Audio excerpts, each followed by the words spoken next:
mensahe. Bago natin ipagpatuloy ang ating programa, ay nais kong ipakilala sa inyo ang talagang mag-host ng programang ito. Kadarating lamang po ang ating magandang ikalawang Pangulo ng National Press Club, si Miss Tina Marales. Magandang umaga po, paumanhin po at ako'y late. Traffic po. Asan po yung kapartner ko dito?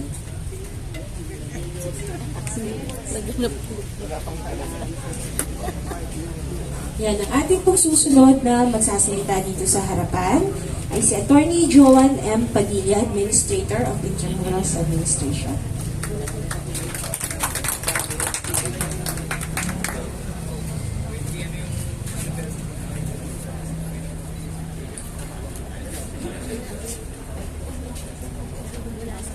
Mabuhay po at magandang umaga sa ating lahat.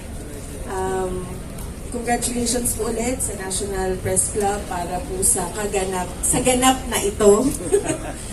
Medyo na-pressure po ako kay Chairman after ng kanyang speech. Pero itatry ko po na lahat po ng babanggitin ko ay sa wikang Pilipino.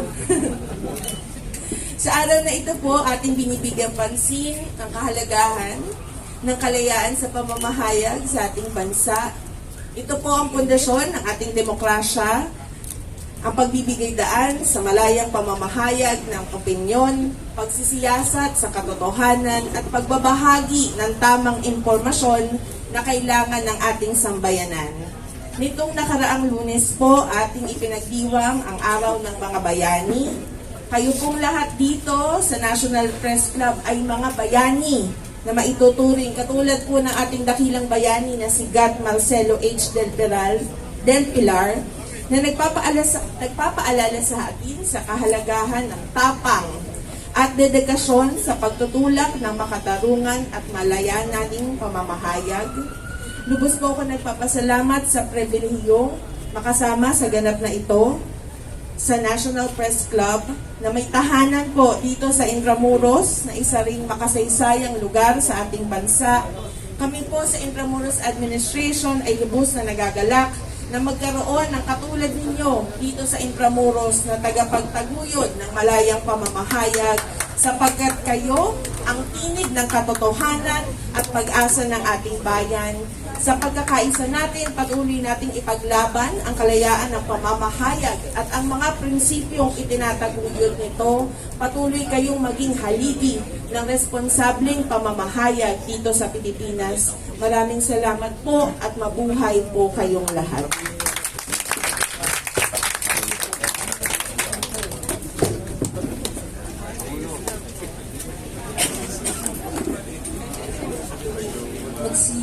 Silong po muna tayo dahil bumus na po ang ulan.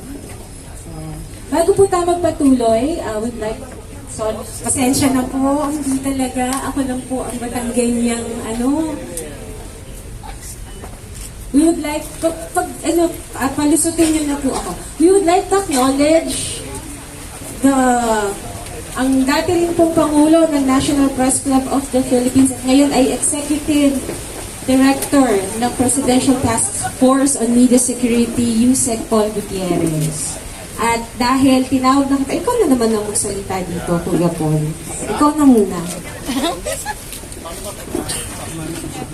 Ikaw na muna.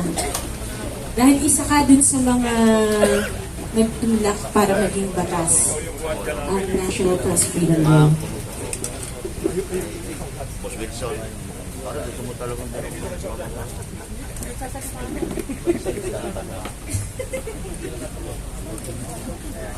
Ayusin natin.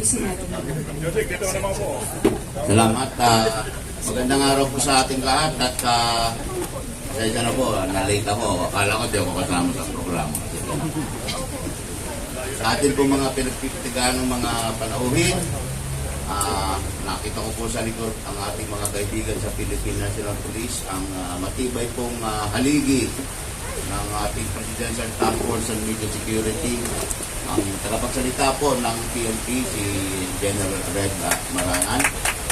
Ang District Director po ng Manila Police District, si General Andre Dizon. Boss, mamaya ulit tayo may papasa akong info. Maski sa trabaho no?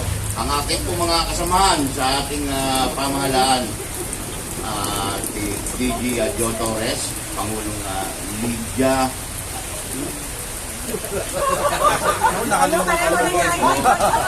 Oo nga. Ayan, oo. Chairman Calario po ng National Historical Commission. Casanova, nakalagay dito po. Commissioner Casanova po.